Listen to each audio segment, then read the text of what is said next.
इस कीड़े का नाम मैंटिस है। आपने देखा कि इस कीड़े ने पक्षी को मार डाला। सच में मैंटिस अजीब ही नहीं, बल्कि आप उसे हत्या करने वाली मशीन कह सकते हैं।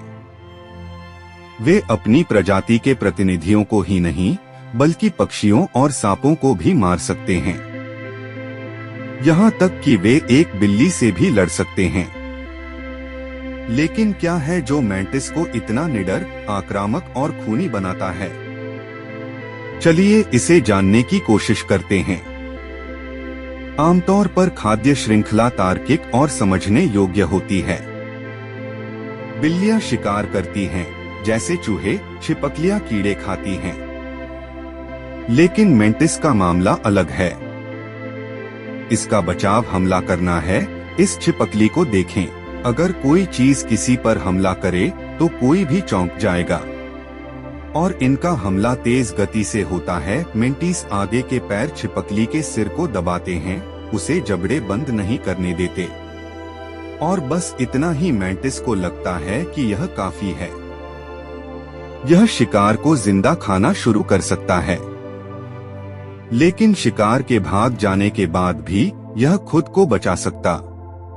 मैंटिस ने छिपकली को पकड़ लिया और उसकी गर्दन मरोड़ दी। कीटों की दुनिया में मैंटिस सबका राजा है। अपने घातक अगले पैरों का उपयोग करते हुए, जिन्हें वे आमतौर पर एक साथ पकड़े रखते हैं, इनके पैर किसी को भी पकड़ सकते हैं। अधिकतर मैंटिस पत्तियों या पेड़ की छाल के साथ मिलकर घात लगाता है और अप्रत्याशित रूप से हमला करता है। शिकार को इतनी तेजी से पकड़ते हैं कि उन्हें इंसानी आंखों से देखना मुश्किल हो जाता है। मैंटिस का शरीर ऐसा बना है कि यह उसे बेरहम हत्यारा बनाता है। इनकी लंबी गर्दन और छाती पर त्रिकोणीय सिर होते हैं। शिकार तक पहुंचने के लिए ये कुछ भी कर सकते हैं। मैंटिस अपने सिर को 180 डिग्री घुमा सकता है। कुछ भी देखने के लिए इनके पास 2 तेज आँखें हैं और उनके बीच 3 छोटी आँखें। ये कुछ भी देख सकते हैं। शायद आपने ध्यान नहीं दिया, लेकिन उन कांटों से ढके अगले पैर, जो कुछ भी पकड़ ले तो जाने नहीं देते। बारे में क्या, उन्हीं पैरों की मदद से मैंटिस अपने शिकार को मजबूती से पकड़ कर रखता है। और यह शिकार के आकार की परवाह नहीं करता। कीट पतंगे, टिड्डे, मक्खियाँ और अन्य कीड़े आमतौर पर मैंटिस के मेनू में शामिल होते हैं। हालांकि ये कीड़े अपनी ही प्रजाति को भी खा जाते हैं। सबसे प्रसिद्ध उदाहरण वयस्क मादा का कुख्यात संभोग व्यवहार है, जो कभी कभी संभोग के तुरंत बाद या उसके दौरान भी अपने साथी को खा जाती है। लेकिन मैंटिस निडर होते हैं। खाए जाने का डर भी उन्हें प्रजनन से नहीं रोकता। अलग अलग कीड़े मैंटिस जैसे बहुत प्रतिरोधी नहीं होते। लेकिन सांपों पर हमला करना अलग बात है। हम एनाकोंडा की बात नहीं कर रहे हैं, पर मैंटिस छोटे सांपों पर हमला करते हैं। स्थिरता के लिए पीछे के पैर दूर रखते हैं। मैंटिस सांप को पकड़ने के लिए तेज हमला करता है। अगर यह तेजी से नहीं चलता तो बच नहीं सकता। सांप खुद को मैंटिस पर लपेटने की कोशिश कर रहे हैं। कीड़े जानते हैं क्या करना है और शिकार के सिर तक पहुंचते हैं। फिर वे खाना शुरू करते हैं। सांप अब भी मुक्ति की उम्मीद कर सकता है। आगे देखते हैं कि मैंटिस के मेनू में और कौन कौन है। चूहे, भले ही ये चूहे मैंटिस के आकार से बड़े क्यों न हो, फिर भी ये हमला करते हैं। छिपकली मैंटिस के लिए कोई बहुत बड़ा खतरनाक प्रतिद्वंद्वी नहीं है, बल्कि उनके लिए स्वादिष्ट खाना है। हर हमले के लिए योजना लगभग वैसी ही होता है। एक अप्रत्याशित शक्तिशाली हमला और नुकीले पैर शिकार को जकड़ते हैं। शिकार मुक्त होने के असफल प्रयास करते हैं और फिर धीरे धीरे खाना शुरू कर देते हैं। लड़ाई के दौरान चूहा अभी भी हिल रहा है, लेकिन मैंटिस को अब कोई फर्क नहीं पड़ता। यह पहले ही चूहे को खाना शुरू कर चुका है। यह दृश्य कमजोर दिल वालों के लिए नहीं है। रोंगटे खड़े हो जाते हैं। उनकी भूख के कारण मैंटिस को कभी कभी कीट नियंत्रण के प्राकृतिक उपाय के रूप में इस्तेमाल किया जाता है। जहां मैंटिस रहते हैं वहां चूहे और तिलचट्टों को आक्रमण की चिंता लगी रहती है। उदाहरण के लिए आप देख सकते हैं, हालांकि मैंटिस शिकारी होते हैं तो वो कुछ भी खा लेते हैं। कीड़ों के विनाश में मेंटोस का बहुत बड़ा हाथ होता है। जहां मेंटिस होते हैं वहां कोई नहीं बचता। लेकिन वीडियो की शुरुआत में उस बेचारे पक्षी पर वापस आते हैं। अब आप शायद समझ गए होंगे कि यह इन कीटों का पहला और एकमात्र असामान्य शिकार नहीं है, और इस विशेष मेंटिस का व्यवहार बिल्कुल अलग है। जैसा कि मैंने पहले उल्लेख किया है, मेंटिस शिकारियों की तरह होते हैं जैसे शेर होते हैं जो अपने शिकार का पीछा करते हैं। आमतौर पर वे घात लगाकर हमला करते हैं। कुछ मेंटिस बहुत अच्छी तरह से छिप जाते हैं, जबकि अन्य शिकारी तब तक स्थिर रहते हैं जब तक उनका शिकार दिखाई नहीं देता या जब तक वह बहुत पास नहीं आ जाता। हालांकि इस वीडियो में दिखाया गया हमिंगबर्ड भाग्यशाली था। अगर देखें तो यह और मेंटिस दोनों ही बच गए, लेकिन इस पक्षी को भी मानवीय हस्तक्षेप के माध्यम से बचाया गया। अगर मेंटिस की एक भाग्यशाली होती तो दुनिया में एक हमिंगबर्ड कम होता, यह तो तय है। खैर, उदाहरण के लिए किसी ने इन पक्षियों को नहीं बचाया होता तो उसका खेल खत्म था। और वैसे ध्यान दें कि मेंटिस एक विशेष हमिंगबर्ड फीडर पर बैठा है। इसका मतलब है कि वे ठीक से जानते हैं कि कहां शिकार करना है। कुछ प्रजातियां शिकार की तलाश में जमीन पर भी दौड़ सकती हैं, लेकिन ज्यादातर मामलों में मेंटिस छिप जाते हैं और तब तक इंतजार करते हैं जब तक कि भोजन उनके पास न पहुंच जाए। हाँ, उनका भोजन लाजवाब होता है, लेकिन मेंटिस को शिकार का स्थान नहीं पता था। वे पैरों की ताकत से गति और दूरी की सटीक गणना करते हैं, जो कीड़ों में दुर्लभ है।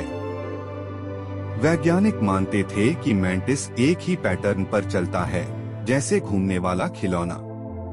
उनको लगता था शिकार पकड़ना मेंटिस किस्मत पर निर्भर है, लेकिन प्रयोगों से सिद्ध हुआ कि मेंटिस प्रभाव की गति को नियंत्रित करता है, लक्ष्य की गति पर निर्भर करता है। कभी कभी ऐसा होता है कि उन्हें यह महसूस होता है कि गति की गणना गलत तरीके से की गई थी, तो वे रुक जाते हैं और फिर तुरंत अपनी गलती सुधार लेते हैं।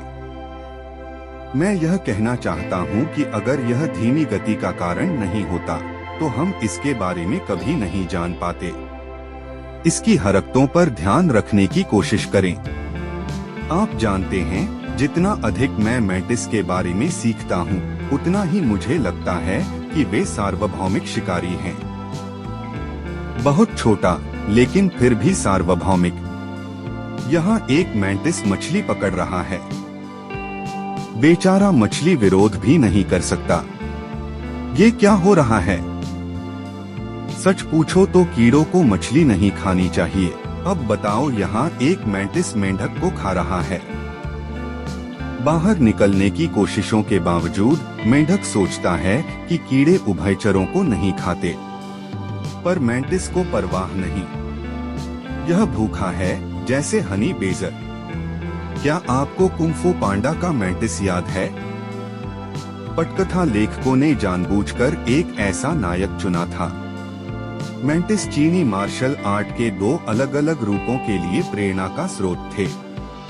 उत्तरी प्रार्थना करने वाले मेंटिस की शैली और दक्षिणी प्रार्थना करने वाले मेंटिस की शैली।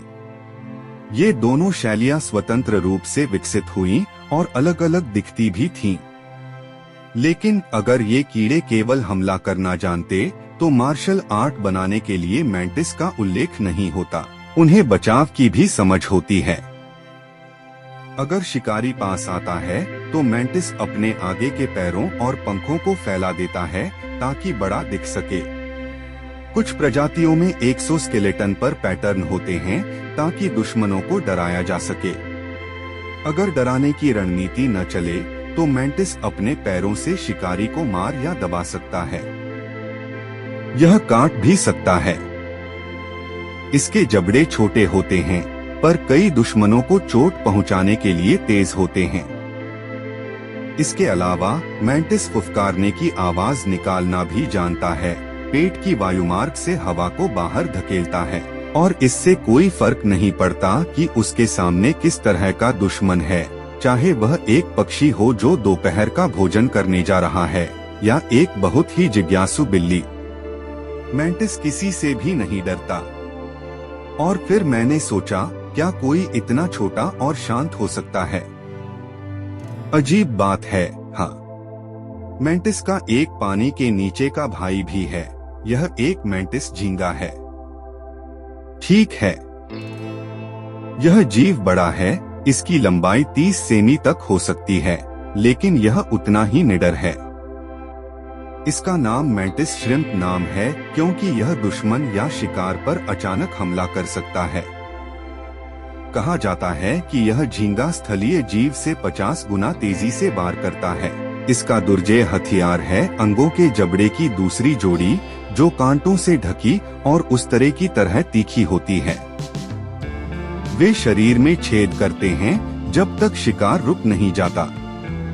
यह सबके लिए बुरा है। मछली, झींगा, कटल फिश, शेलफिश। क्योंकि मेंटिस झींगा बड़ा हो सकता है, यह कभी कभी बड़ा प्रतिद्वंद भी चुनता है, जैसे एक ऑक्टोपस जो इसे आसान शिकार समझता है। पानी के नीचे का मेंटिस बार बार हमला करता है और फिर देखो, जैसे कह रहा हो, आओ देखते हैं तुम क्या कर सकते हो। लेकिन ऑक्टोपस कुछ नहीं दिखाना चाहता और तेजी से भागने की कोशिश कर रहा है। पर मुझे नहीं लगता कि कोई उसे इसके लिए जज करेगा, सिवाय मेंटिस श्रिम्प के। लगता है कि यह गुस्से में है। उम्मीद है कि ऑक्टोपस का सामना किसी और मेंटिस श्रिम्प से न हो, क्योंकि तब देर हो जाएगी और ये मारा जाएगा। वे सामान्य दिखते हैं, लेकिन उनके पंजे अलग आकार के होते हैं जो शरीर की आधी लंबाई तक पहुंच सकते हैं। बड़े पंजे में स्नैपिंग झींगा की महाशक्ति छिपी होती है। शिकार पास होने पर वह बड़े पंजे को खोलता है, जिससे पानी एक छोटे कक्ष में जाता है। सही समय पर यह पानी को दबाव से बाहर धकेलता है। यह इतनी तेजी से होता है कि बुलबुले बनते हैं, और ये बुलबुले पानी में फूंककर बनने वाले नहीं हैं। ये बुलबुले लगभग 100 किलोमीटर प्रति घंटे की गति से बढ़ते हैं, शिकार को अचेत करने या मारने के लिए काफी तेज। जब बुलबुले फूटते हैं तो वे स्नैप ध्वनि बनाते हैं। इन्हीं बुलबुलों की तेज आवाज के कारण झींगा नाम पड़ा है। कुछ प्रजातियों के स्नैप की आवाज 210 डेसिबल तक हो सकती है। यह गोली की आवाज से भी तेज है, जो 140 से 175 डेसिबल तक होती है। मेंटिस और उनके पानी के नीचे के रिश्तेदार दोनों ही प्रभावशाली हैं। अगर मैं अन्य स्रोतों से कुछ और ढूंढ लूं तो आश्चर्य नहीं होगा।